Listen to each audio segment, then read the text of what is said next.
میں عصر کی نماز پڑھنے کے لیے مسجد میں آیا تو میں نے مسجد میں آ کے دیکھا کہ ایک بندہ مسجد میں سویا ہوا ہے۔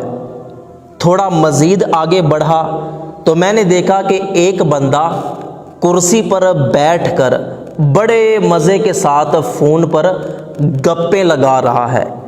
میں تھوڑا مزید آگے بڑھا تو ایک بندے کو دیکھا کہ وہ مسجد میں لیٹ کر موبائل پر ویڈیوز دیکھ رہا ہے۔ مجھے بڑی حیرت ہوئی۔ میں تھوڑا سا اور آگے گیا تو میں نے دو لوگوں کو دیکھا کہ وہ مسجد میں بیٹھ کر سیاست دانوں پر بات کر رہے ہیں اور ساتھ ساتھ سیب کھا رہے ہیں۔ میں تھوڑا سا اور آگے گیا تو میں نے کچھ بچوں کو دیکھا جو مسجد میں بیٹھ کر موبائل پر گیم کھیل رہے تھے۔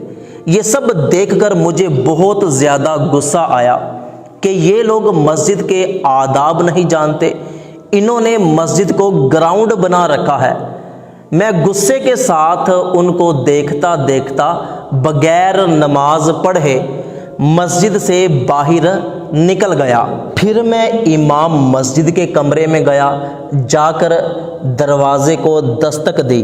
امام مسجد باہر آئے، میں نے اسے سلام کیا اور جا کر امام مسجد سے کہا کہ میں آج کے بعد مسجد میں نماز پڑھنے نہیں آؤں گا۔ امام مسجد نے حیرت کے ساتھ پوچھا کہ کیوں، کیا ہوا ہے؟ تو میں نے آگے سے کہا کہ یہ مسجد ہے یا گراؤنڈ؟ کوئی بندہ مسجد میں بیٹھ کر فون پر گپیں لگا رہا ہے، کوئی بیٹھا سیاست دانوں پر بات کر رہا ہے، ساتھ سیب کھا رہا ہے، اور بچے بیٹھ کر ویڈیو گیم کھیل رہے ہیں، اور کوئی مزے کے ساتھ سویا ہوا ہے۔ لوگوں نے مسجد کو بنا کیا رکھا ہے؟ میں آج کے بعد مسجد میں نماز پڑھنے نہیں آؤں گا۔ تو میری یہ بات سن کر امام مسجد نے مجھ سے کہا کہ فیصلہ تو تم نے کر لیا، بے شک مسجد میں نماز پڑھنے نہ آنا، لیکن میری جاتے ہوئے یہ ایک چھوٹی سی بات سن لو۔ یہ کہہ کر امام مسجد ایک دودھ کی بوتل اور ایک پیالہ لے آیا۔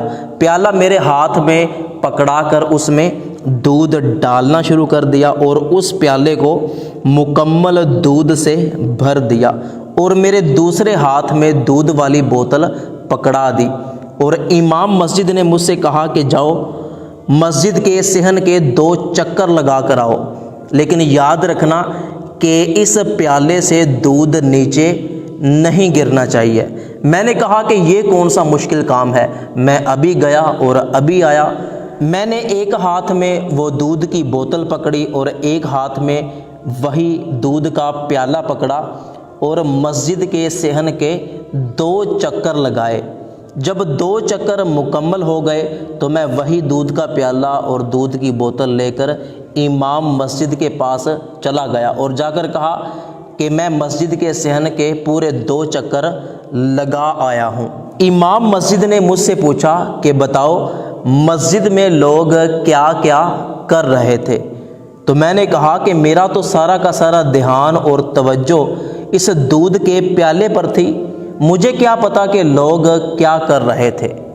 تو امام مسجد نے بڑا ہی پیارا جواب دیا کہ بالکل اسی طرح جب آپ خالص اللہ پاک کی رضا کے لیے مسجد میں آؤ گے تو آپ کا پورا دھیان، آپ کی توجہ آپ کی نماز پر ہوگی، آپ کی عبادت پر ہوگی۔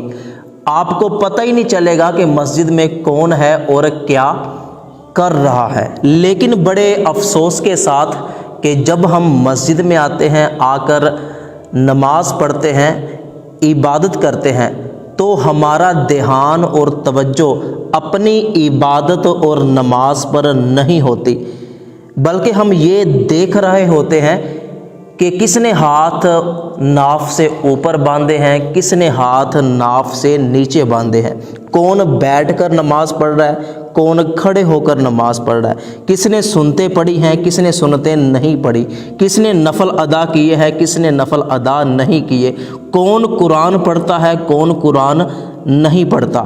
کاش کہ ہم اپنی ساری کی ساری توجہ اور اپنا سارا کا سارا دھیان اپنی عبادت اور اپنی نماز پر کریں۔ اور باقی رہی بات لوگوں کی، تو لوگوں نے قیامت کے دن خود حساب دینا ہے۔ ہمارا کام ہے لوگوں کو مسجد کے آداب بتانا کہ مسجد میں یہ کام کرنا ہے، یہ کام نہیں کرنا۔ تو ہمیں خود فکر کرنی چاہیے کہ مسجد میں بیٹھ کر موبائل پر گپے لگانا، ویڈیو گیمز کھیلنا، بیٹھ کر محلے کی، ملک کی، سیاستدانوں کی باتیں کرنا، تو یہ بہت ہی برا کام ہے اور گناہ والا کام ہے۔ اللہ پاک ہم سب کو مسجد کے آداب سیکھنے اور سمجھنے کی توفیق عطا فرمائے۔ ثواب کی نیت سے اس ویڈیو کو اپنے تمام دوستوں تک ضرور پہنچائیے گا۔